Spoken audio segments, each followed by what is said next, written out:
আমি বিভিন্ন জায়গা থেকে মোটামুটি 20টা নোট করেছি এবং প্রত্যেকটা নোটের পিছনে কোরআন হাদিস দিয়েছি। অর্থাৎ এখানে যত গার্ডিয়ান এসেছেন এই 20টা বিষয় যাতে আপনার পরিবারে থাকে। আমি জাস্ট রিডিং পড়বো। 1, কথা বলার পূর্বে সালাম দেওয়ার অভ্যাস গড়ে তোলা, সূরা নূর অধ্যায় 24 আয়াত 61। 2, সুন্দরভাবে ও উত্তম ভাবে কথা বলা, কর্কশতা যাতে না থাকে, রাগ যাতে না থাকে, সূরা বাকারা অধ্যায় 2 আয়াত 83। 3, অনার্থক ও বাজে কথা পরিহার করা, অনার্থক ও বাজে কথা, যে কথাতে নেকিও নাই, অনার্থক, দুনিয়ার কোনো লাভ নেই, এই কথা পরিহার করা, সূরা লোকমান অধ্যায় 31 আয়াত 19।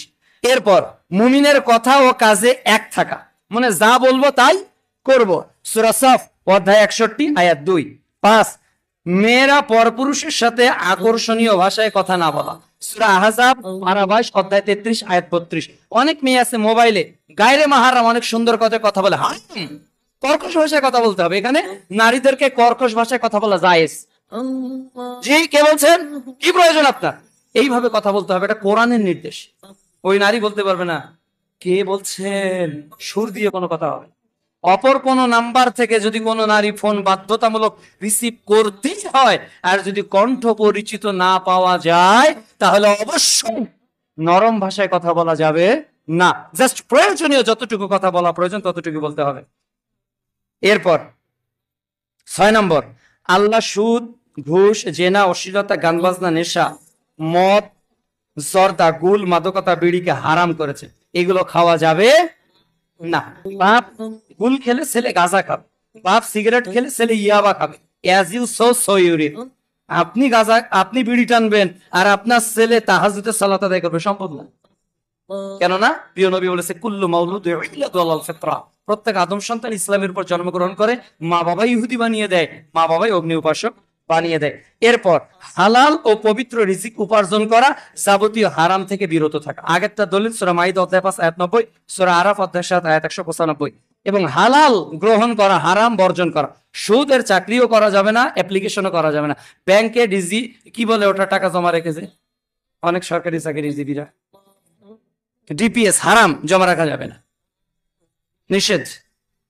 টাকা পাইলাম আমি অবসরে 5 লাখ টাকা 50 লাখ টাকা ব্যাংকে জমা রাখলাম, প্রতি মাসে 50,000 টাকা করে নিচ্ছি, পরিবার চালাচ্ছে, সুদ, মায়ের সাথে জেনা করার পাপ, হারাম।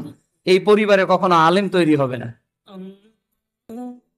এরপর গুরুত্বপূর্ণ, ওটা হলো 3টা আয়াতে আছে, সূরা বাকারা অধ্যায় 2 আয়াত 168, আয়াত 172, সূরা মুমিনুন অধ্যায় 23 আয়াত 51। এরপর নারীদের পূর্ণ পর্দার সহিত চলাফেরা করা। কোন নারী বাইরে যাবে হাত মোজা, পা মোজা, মুখ ঢাকা ছাড়াই, এই পিতা হলো দায়ুস। দায়ুসের আলোচনা করেছে, দায়ুস কারা, আর দায়ুসুল ইয়াদখুলুল জান্নাহ, এই বিষয়ে আর যাব না। সূরা আহজাব অধ্যায় 33 আয়াত 33 আয়াত 59।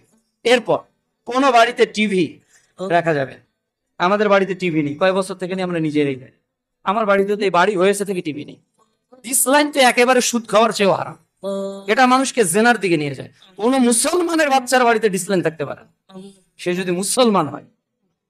কোন মুসলমানের বাচ্চার বাড়িতে ডিসলাইন থাকতে পারে না। এই প্রত্যেকটা ডিসলাইনের 95% ফিলিস্তিনের মুসলমানদেরকে মেরে ফেলার পক্ষে ব্যয় করতেছে ইহুদিরা।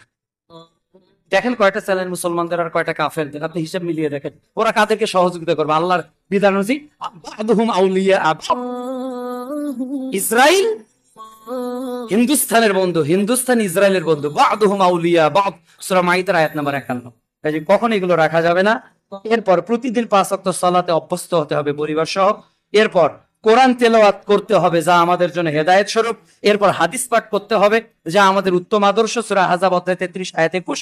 এরপর তওবা, প্রতিনিয়ত তওবা করা, কখন মারা যাব জানি না, সূরা ফুরকান অধ্যায় 25 আয়াত 70। এরপর কবরের কথা স্মরণ করা যা সাহাবীরা প্রতিনিয়ত করত, সুনানে তিরমিজি 2308 নম্বর হাদিস। এরপর দান সাদাকা করা যা কিয়ামতের দিন দলিল হবে, as-সাদকাতু বুরহান, সহিহ মুসলিম 223 নম্বর হাদিস। এরপর পিতামাতার সাথে উত্তম আচরণ করা, সূরা বনী ইসরাইল অধ্যায় 17 আয়াত 23 ও 24। নিজে ও নিজের পরিবারকে জাহান্নাম থেকে বাঁচা, সূরা আহজাব অধ্যায় 66 আয়াত 6। এবার রাসূল সাল্লাল্লাহু আলাইহি ওয়াসাল্লাম বলছেন যেটা, আলা কুল্লুকুম রাঈন ওয়া কুল্লুকুম মাসউলুন আন রাইয়াতি, সহিহ বুখারী 2554। তোমরা প্রত্যেকে দায়িত্বশীল, তোমাদের দায়িত্ব সম্পর্কে জিজ্ঞাসা করা হবে।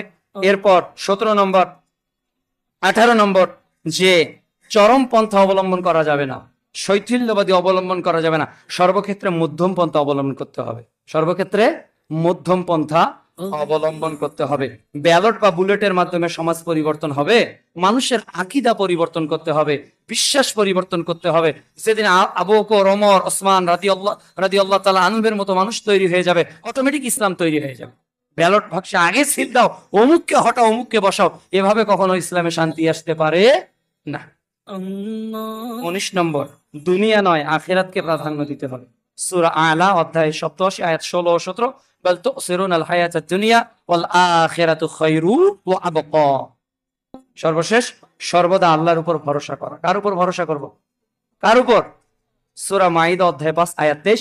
তাহলে এই 10টি ঈমান ভঙ্গের কারণ ও পরিবারের জন্য 20টি নাসিহা, এবং শেষে লিখেছে, আসুন না আমরা প্রত্যেকেই পরকালের স্থায়ী জীবনের জন্য ক্ষণস্থায়ী দুনিয়ার মায়াকে ছেড়ে দিয়ে রবের পথে বাকি জীবনটা কাটিয়ে দেই।